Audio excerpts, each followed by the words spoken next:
Good, and I'm trusting that you can both see my presentation and hear my voice. Yes, we see. Good. Thank you. Okay, so this is the welcome to you all. I apologize that English has to be the language, which happens to be my language. I might be the only person here from the UK, and the whole thing is around English, but there we go. And thank you for Simona, Jadram, Strela, and Robert for the words you gave before. Okay, so straight into this thing then. This is the question that I was asked to address today.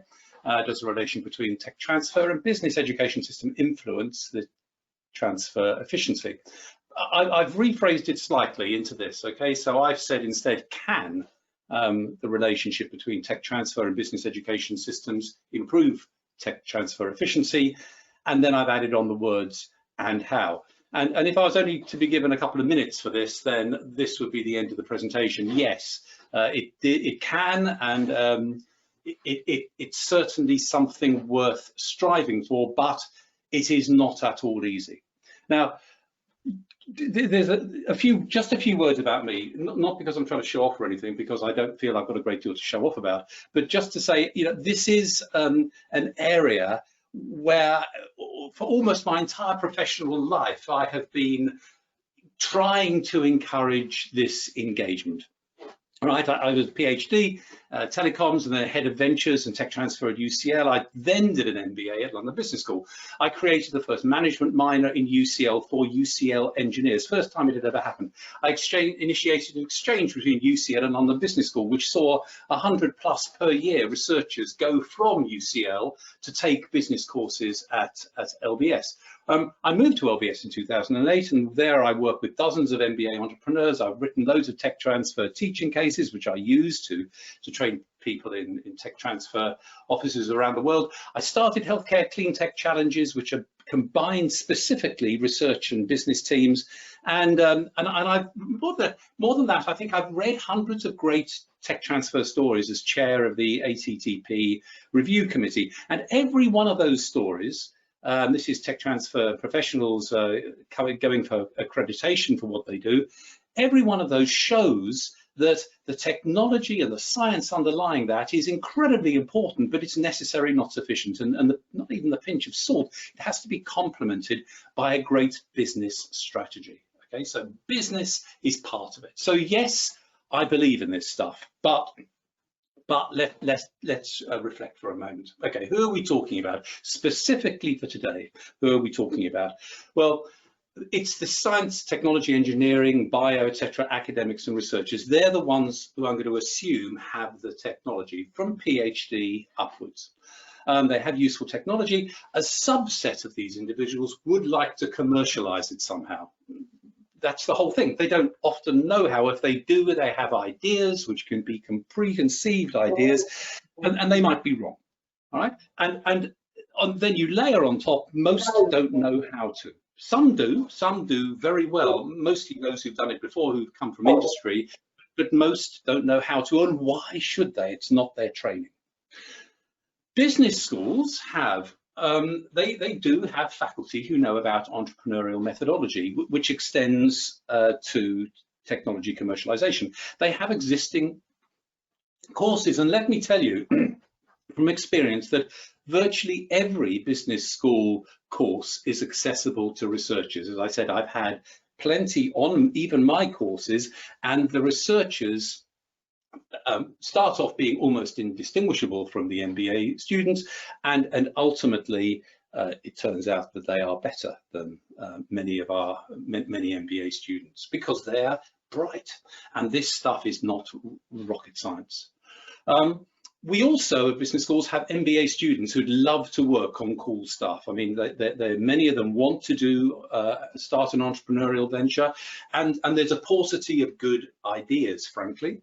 And if they come across somebody else who has an idea, especially if it's a deep tech idea, then they would really like to get involved in that. So you have a pool of willing students who want to get involved somehow. And then you have entrepreneurship club activities. And these are often student run. So those are the raw materials, the researchers with something to offer, and then faculty and students who can complement that somehow. And the question is how. because we want researchers to learn how to commercialize themselves. Tech transfer officers, fantastic, they're great facilitators, but just the numbers don't stack up. There's 3, 4, 5 for every 100 researchers, maybe every 500 researchers. So it's never going to be possible for the tech transfer officers themselves to run with every good opportunity. What we are trying to do, I think we should be trying to do, is to upskill the academics themselves so they can take the lead in these technologies. So we want researchers to learn how to commercialize and then mix and form teams with those who know how to. And the question is, can we do this 1 + 1 = 3 or 5 or 7? How can we combine the talent effectively, sustainably, efficiently, and importantly, at scale? So these are the real problems that we face, or challenges we have to overcome, issues. Now, I just want to go and say I've tried loads of ways. I mean, when I was talking earlier about all the stuff I've done over the career, it was obviously a passion of mine to say we need to get these two sets of talents together.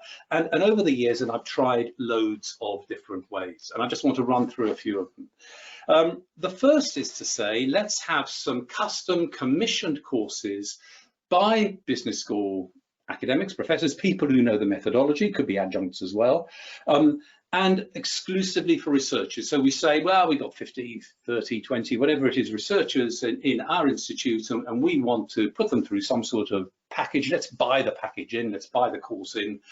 And there are advantages to that, because you can craft the course that you give to technology commercialization. It's no longer a general entrepreneurship or innovation course. It is relevant. It is specific to technology commercialization.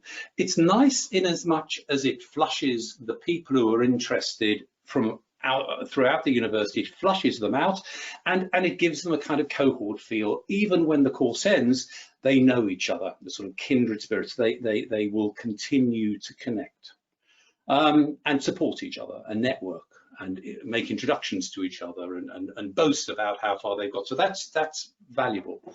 And of course, then you have freedom over duration and scheduling. And as I go on to show that the MBA courses, they can be quite constrained, a 10-week or 15-week course, 10 or 5-week course. And really tech transfer projects that I've been involved in, they take months, if not a couple of years to come to fruition. So the timescales can be wrong, but you can fix that if you do it yourself. There are cons though. Do you ever get enough researchers, to make this worthwhile for a single university? Will the best attend? This is a great problem that my experience is that when you run something internally, it doesn't have a great deal of prestige, and the academics, especially the ones who you want to come along to this, simply won't go because they believe that any sort of continuing education course that is run within their own institution, is it really going to be of really top quality? So will the best people attend?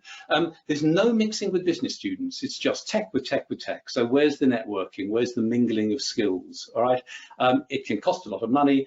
And finally, do the business school teachers actually get the audience? Do they understand the audience? So, but it is effective, and I think it can be effective for early career researchers. And they're going to have their tech transfer in the future. But if you grab them at the PhD level and put them through courses, as I have done, then they enjoy them and get a lot out of them. The second is to join existing MBA courses or management courses. Open up the project-based entrepreneurship courses to researchers. Say, come along, in a number which they're still dilute, 5 maybe, and 10 in a cohort of 50 or 60. Researchers might even bring their venture ideas to the MBA class. Hurrah, because it means that the business school students have an opportunity to work on them alongside the researchers. The pros to this is it can be high prestige. The amazing thing is that when you open up a course in a business school at another institution, people want to come because it's seen as being a privilege to be able to go. So you get the best people who want to come and mingle with the MBAs. They can easily work with small numbers, can understand how business thinks because they are immersed in a group of people who are thinking business, which is a very unusual audience, and that's appreciated. And they can form teams with the MBA students. And some of these teams last. I was talking to an academic from at UCL just recently, and he said that my first business came about because I went to the pub afterwards with some MBA students, and one of them I'm still working with. These teams can form. The cons are that the courses aren't specific to tech commercialization, but you know what? That's absolutely fine. As someone once said to me, relevance is a preoccupation of a second-class mind, and I go with that. Take out of it what you can and apply it to your own discipline. I have people in. I run this thing called the Entrepreneurship Summer School, and there we are. It's there, and I invite 10 researchers or outsiders into this course each year, and they love it and they get loads out of it. So I kind of know this works if you can get it organised. We do entrepreneurship journey events, and these are all at London Business School, and they are all open to outsiders who get as much out of them as we do. So the a slight variation on this is, can you inject tech transfer projects into MBA courses? Can you say, here's a project, somebody like a tech transfer officer goes along and talks to the MBA students and says, what a wonderful project this is, who wants to work on it? It doesn't quite have a contact feel to it. It can create ideas, it is scalable, but is it really the timescales are wrong. The output is often a work of fiction because the MBA students don't necessarily even engage with the academic, with the researcher. There's little mingling, little team building. So it sounds okay, but really I want to get the researchers into the room. Okay, let's this. But I do like this, and I write up some of the tech cases as teaching cases, which I then use in MBA classes. So that's great, but more in getting the MBA students to think about tech commercialization than the researchers to think about this. And then finally, there's the out of classroom. Okay, out of classroom, what I call the co-curricular. Now, these activities, and there are dozens of them where I work now at London Business School, organised by staff, which can be very effective and very professional, but extremely costly. The best ones are run by the students themselves, and there are loads of them at our place. They're efficient, they're messy, they're cheap, but they kind of work. And we've got hackathons, launch pads, sector minglings around particular speakers, competitions and challenges, and they're all sort of semi-structured opportunities to mingle. And I want to, it's learn, but it's mingle and it's sort of engage, interact, have that beer. I know more difficult at the moment, but even now we're managing to do it not as well, but virtually. And it need not be one way. Of course, I would encourage the universities, the tech departments to organise these things and invite the MBAs in, so you get the flow in both directions. So we've got the Entrepreneurship Club, huge Entrepreneurship Club, who organise all sorts of stuff for us. That's great. We have business plan competitions, and we would welcome ideas coming in from others. That our students could work on and form teams, because they're alpha type people and they just want to win. So the best ideas. I have Clean Tech Challenge, which I created myself about 10 years ago, which was specifically designed from around. We've had 25 countries engaged in this thing, and we hold the finals at LBS, and it's specifically designed for students from early career students from technical subjects to come along and with their ideas and say, look, I want to develop this. Any MBA students want to join me, and we can form together and we can compete for this competition. Right, specifically around clean tech, which works, I think, well. I'm going to say beautifully. I'm going to say, well, we do the same thing with Healthcare Challenge. So I created a Healthcare Challenge. It's the same thing, a sector specific, and you really can't win this challenge if you are just business or if you are just tech. You have to have this combination of the two of them in this particular team. The one in the middle was from LBS. Launchpad, so the students organise these educational events, and they welcome in people from with a tech background with tech ideas. We do talks, brilliant talks. Talks are an amazing way of flushing out people from great entrepreneurs, and then you make sure that after the talk you have loads of space again for mingling. So it's all about this, bringing people together into a single space so that they can share ideas and possibly form teams as well. So to conclude, STEM etc. researchers, some are curious, a bot. sorry, that should be about process of commercialization. Others have an actual technology opportunity. That's fine. You want to get them before they have an opportunity very often, so that their minds are prepared, so they know what to do with the opportunity when it comes, and they actively look out for that opportunity. Business schools have assets that the tech transfer can use, can leverage. Entrepreneurship courses and MBA students, they're the two main ones. Now look, it'll always be a bit ad hoc. I've tried to systemize this over all my years, and I've consistently failed. I just have to take what I can get. If I can get 100 students in a year doing MBA courses, guess what? That is impact. And many years later, I will have students coming back to me and saying, you know, I did this course, it was absolutely amazing, it changed my life. And I'm thinking, well, it doesn't exist anymore. And I said, but I don't really care, because it did exist then, and it's obviously had a major impact on your career. So that's a win. So it'll always be a bit ad hoc. You know, you create these initiatives, they last for a few years, and then people leave, and then it sort of collapses and you start something else, but you've done some good in the meantime, and I think that's the main message. They will always focus on the individual rather than the project development, I think. You know, it's about personal skills training, really. Difficult to demonstrate impact in the short term. I mean, it's human capital building, it's capacity building, and these are always in the slightly longer term.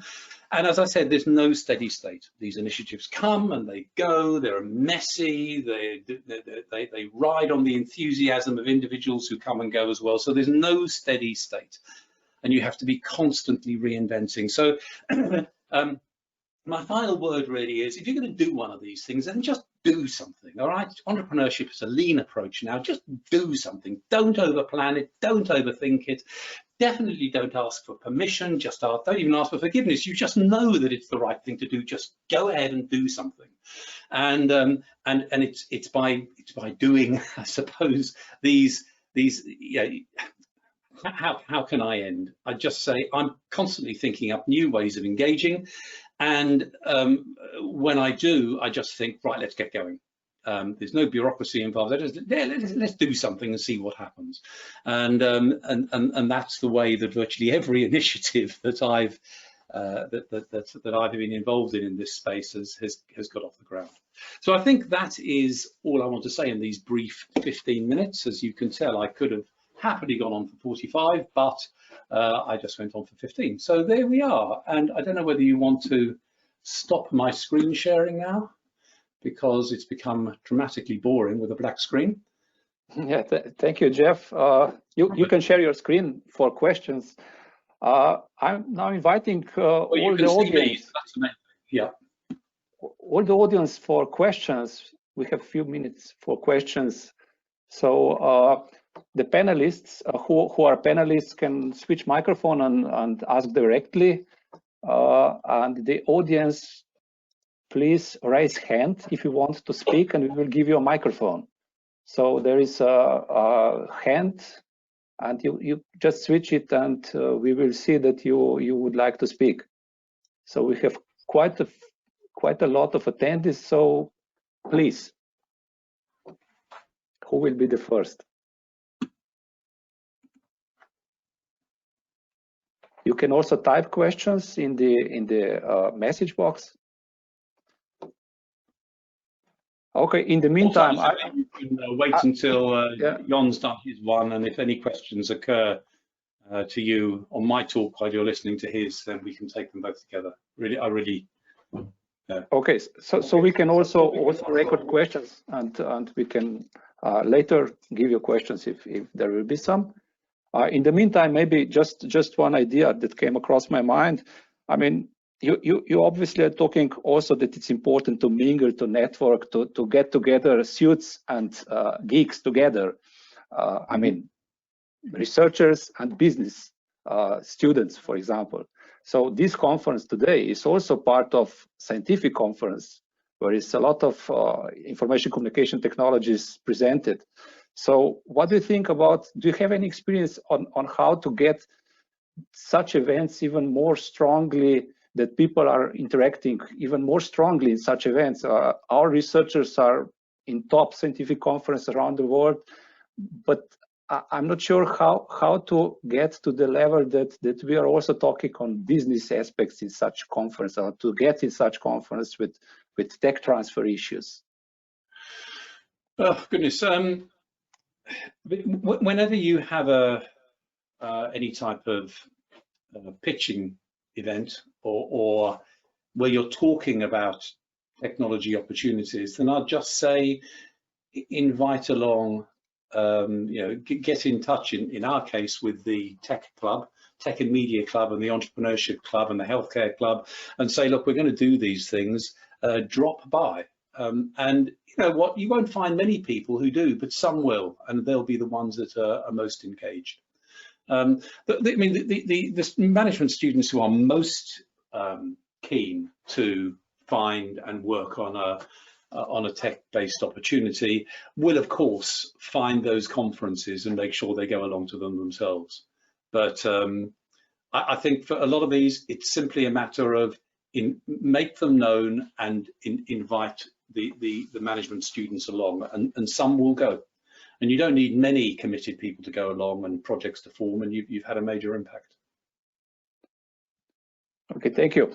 So I would again